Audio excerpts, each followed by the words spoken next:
मी बघितलं बावनकुळे साहेब आले होते त्यावेळेस बावनकुळे साहेबांच्या समोर त्यांनी भ्रष्टाचार झाला, हे झाला, ते झाला सांगितलं.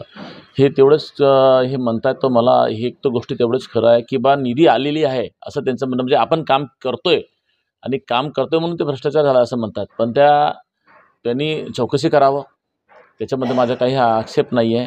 परंतु मित्रपक्ष आहेत, ते मित्रपक्षांनी मित्रासारखाच वागायला पाहिजे आणि त्यांच्याकडे जर समजा आपण मित्रपक्ष सत्तेमध्ये आहोत तर त्यांनी जास्तीत जास्त निधीकडे फोकस करायला पाहिजे, पॉझिटिव्ह गोष्टीकडे लक्ष द्यायला पाहिजे.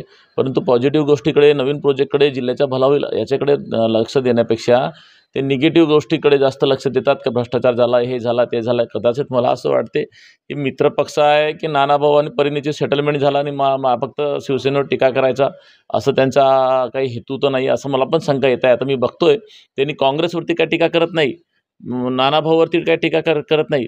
फक्त नरेंद्र भोंडेकर, जिल्ह्यात नरेंद्र भोंडेकरच दिसते आणि तेच त्याच्या आरोपा म्हणून हे दिसते की आपण खरंच मोठे मोठे प्रोजेक्ट आणलेले आहे, मोठे मोठे काम चालू आहे, त्याच्यामुळे ते मलाच टार्गेट करतायत.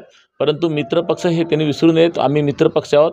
जसं राज्यामध्ये देवेंद्रजी आणि शिंदेसाहेब आणि अजितदादा सगळे मिळून काम करतात, असंच वातावरण भंडारा जिल्ह्यात ठेवायला पाहिजे. पण असं न करता मित्रपक्षाला सोडून काँग्रेससोबत सेटलमेंट करतात, हे असं दिसतं चित्र.